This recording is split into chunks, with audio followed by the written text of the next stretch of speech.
বলেন ভাই, বেহেশতেরও ভালো খাবার না, বোঝা গেল তোরও বেহেশতের বিশ্বাস রাখে কি বেহেশত পাবে। কি একটা বিভ্রান্তি দিয়া আজকের উচ্চ শিক্ষিত ছেলেগুলোকে আমাকে জিজ্ঞেস করলো যে কেন হচ্ছে। আমি বললাম দুই কারণে হচ্ছে। এক কারণ হইল পারিবারিক বিষণ্ণতা, একাকিত্ব। ইংলিশ মিডিয়ামে শিক্ষার নামে আজকে আগের দিনে একটা বাচ্চাকে মক্তবে পাঠাইছে, আল্লাহর কথা শুনতো, রসুলের কথা শুনতো, পীর আউলিয়ার কথা শুনতো, মহব্বতের কথা শুনতো, ভালো কথা শুনতো। এটা একটা প্রভাব ছোট থেকে মনে, আপনাদের মনে পড়ে না? আজকে ওই মক্তবের টাইপটা বানাইছে আবার ইংলিশ মিডিয়াম কিন্ডারগার্টেন। ইংলিশে পেশাব করতে হবে, ইংলিশে পায়খানা করতে হবে, ইংলিশে হাসতে হবে, ইংলিশে কাঁদতে হবে। কি এক বাংলা কতগুলি বইয়ের বোঝা এর ঘাড়ে তুলে ফেলে দিয়েছে ছোট্ট বাচ্চাটা। এ না খেলবার সময় পায়, না কথা বলার সময় পায়, বাংলায় কথা বলতে পারবে না, বাড়িতে এসে ইংরেজি কথা, ওইখানে থেকে ইংরেজি কথা। এই জন্য শিক্ষিতের নামে একটা অপরিচিত দেশে নাম, সে যখন রাস্তাতে যায় একটা অপরিচিত রাস্তাতে যায়, এই দেশের মানুষের সাথে তার কোনো সম্পর্ক নাই, শিকড় বিচ্ছিন্ন। বাসায় যখন আসে ইন্টারনেটে সে কিছু কার্টুন কি সামনে বসে থাকে, না খেলাধুলা না কোচ। আমাদের সময় কি ছিল, বিকালে আইসে বইগুলিকে একদম বিছানার মধ্যে ছুঁড়ে ফেলায় তোর পায়ে জাম্পুরা হয়ে গেছে কি মানো, আর না কাদার মধ্যে পানির মধ্যে সারা শরীর লুটপুট করিয়া মাটির গন্ধ। আজকে আর মাটির গন্ধ পায় না। এই ছেলেগুলি আজকে মার বুকের উষ্ণ ঘ্রাণ পায়নি। জন্ম হইতেই ফ্যাশনের নামে আরেকটা বেবি খাট বানায় রাখছে সাথে, মার বুকের কাছে টাকা নাই। এর শরীর কোথা? আজকের বাচ্চাটা, আজকের জন্ম হয়েছে, এই বাচ্চাটা মার বুকের ও পায়নি, মার বুকের ঘ্রাণ পায়নি। আমি তো মার বুকের ঘ্রাণ পেয়ে বড় হয়েছে। এর পাশের একটা কি রেখে দেয়, একটা বেবি খাটে রেখে দেয়, না মার গন্ধ না। কি করে সে মমতা পাই হবে, কি করে সে মমতা হারিয়ে হবে? আর গার্জেনগুলিকে দেখে কি সুপার ওমেন, সুপারম্যান, মানে সব মারামারি কাটাকাটি, হিংস্রতা মনে, একাকিত্ব বোধ, অসহায়ত্ব। এইভাবে সে 13, 14, 18 বছর বয়স হয়ে গেছে, একা, কথা বলারও মানুষ নাই, মা বাবা নাই, এদেরকেও পায় না, সমাজও নাই তার। কারণ এই সমাজকে, এই যে ঘরের শিক্ষা নেওয়ার পরে যে সমাজটা, এই সমাজের সাথে সে কোনোদিন পরিচয় লাভ করে না। যে রাস্তাতে গেছে এর টাইম পাবেন সমাজের সাথে সে কখনো পরিচয় লাভ করে না। একাকি দেখে একটা আদর্শ খুঁজে, সে 18-19 বছর ছেলেরা একটা আদর্শ খুঁজে, আদর্শ তার সামনে নাই। পিতা মাতাকে কি দেখতেছে?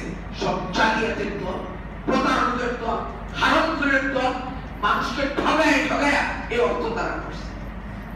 এই বয়সের ছেলেরা মেয়েরা নির্মল থাকে, তারা চায় মানুষের জন্য কিছু করে। এই আদর্শ নাই, একাকিত্ব, হতাশা, আর পিতা মাতার পরিবারের প্রতি বিক্ষুব্ধতা। ইন্টারনেট ঘাটতে থাকে, তার মধ্যে দেখে ব্যাস পাওয়ার একটা সহজ পথ, ব্যাস পাওয়ার সহজ পথ।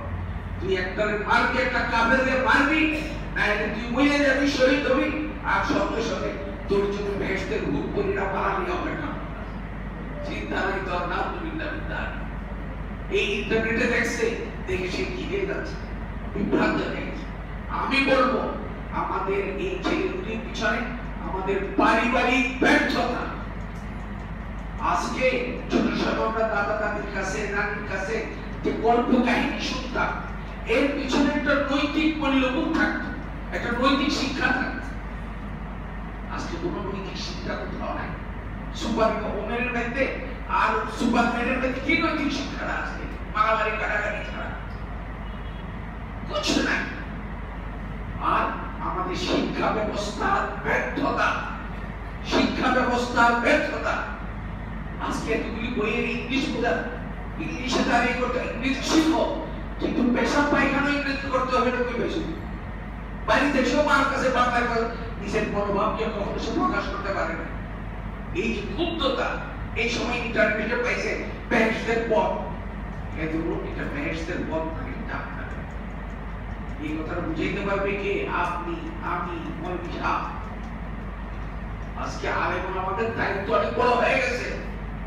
এই সমাজকে পুলিশে ফিরাইতে পারবে না, আইন আইন আইন আর বিচার করে তাদেরকে কি করতে পারবে না, দমন করতে পারবে না। এত মরমার কাতারে প্রস্তুত বলতেছে কি উঠানে দিছে যে কি মুসলমান মারা গেছে এর লক্ষ্য করে বলতেছে এই কথা যে আগামীকালকে সকালে এখন তোমাদের যে অবস্থা, আগামীকালকে সকালে আমাদের অবস্থা কি হবে তাই হবে। রাত্রে বলতেছে যাও বেহেশতে তোমাদের সাথে আমাদের দেখা হবে। এই যে মনোবৈকল্য এটা দূর করতে পারেন কে? আমাদের উলামায়ে কেরাম।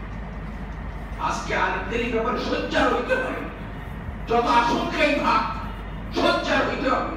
জানতে হবে চাই যে আমার বলে কি বুঝো আপনি কিছু ভয় পান না, ভয় পেয়ে যেতে হবে, কারণ দুনিয়াতে যেতে হবে না। আল্লাহ যদি নিতে চান কেউ ফিরাইতে পারবে। 1000 কোটি যদি আমার আশেপাশে তাকে ফিরাইতে পারবে আর ভাইকে। আর আল্লাহ যদি নিতে না চান 21 আগস্টে হাসিনার উপরে যেভাবে আক্রমণ হয়েছিল, তার সঙ্গে মেয়ে মারা গেল না আইবুর রহমান, ওর তো বাঁচার কোনো বাঁচে না। কে তারে 15 আগস্টে বাইরে ও তো দেখে চেয়েছিল না, কাঁদতেছিল জামাইয়ের সাথে সে যাবে না, বাপের সাথে থাকবে। বঙ্গবন্ধু তারে জবরদস্তি পাঠিয়ে গেলেন, আর একা একই থাকবে তাই ছোট পরিবারের সাথে নিয়ে গেলেন। এই যে এটা কে করলো? বাংলাদেশে থাকলে তো কদম লেগে যেত, কথা বুঝতে পারেন? কেনেডি আর একটা সেকেন্ড যদি সময় পায় তাহলে আমি দেখেছি যেখানে কেনেডিকে মারা হয়েছিল টেক্সাসের ডালাসে, আমি জায়গাটা দেখেছি। আর একটা সেকেন্ড সময় পেলে কেনেডি আন্ডারগ্রাউন্ডে চলে যায়, গুলি আর লাগে না। তার পাশে জ্যাকুলিন কেনেডি তার মিসেস বসা, সিকিউরিটি বসা, সামনে পিছনে সিকিউরিটি বসা।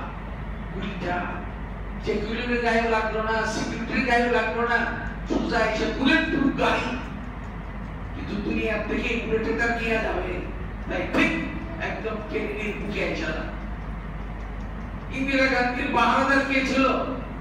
যে তার জান বাঁচানোর জন্য সে পাহারাদার বানাইছে। এই পাহারাদার ইন্দিরা গান্ধী কি করলো? আজরাইল এলো কি? তাই ভয় পায় তো লাভ নেই। বাঁচানে वाला কে? হেফাজত করনে वाला কে? কিন্তু এই সমাজকে সঠিক শিক্ষা দেওয়া, ইসলাম সম্পর্কে বিকৃত পরিবেশ করতেছে, ইসলামকে বিকৃত থেকে রক্ষা করা আজকে উলামায়ে কেরামের জন্য, মুসলমানদের জন্য আজকে ফরজ। আল্লাহ তাআলা আমাদেরকে তৌফিক দান, আপনাদেরকে আল্লাহ তাআলা তৌফিক দান, আল্লাহ আমাদেরকে কবুল করুন। আমি অত্যন্ত এর সঙ্গে দোয়া করছি, দুঃখের সঙ্গে ওই যে সমস্ত শান্তি শৃঙ্খলা বাহিনীর লোকেরা আমাদের নিরাপত্তা দিতে গিয়ে আজকে জান দিয়েছে। যে কিশোরীদের পুলিশটা কনস্টেবলরা কি কোনো দোষ ছিল? একটাই দোষ যে ঈদগাহ মুসল্লিদেরকে সে কি করবে? মুসল্লিরা যাচ্ছে।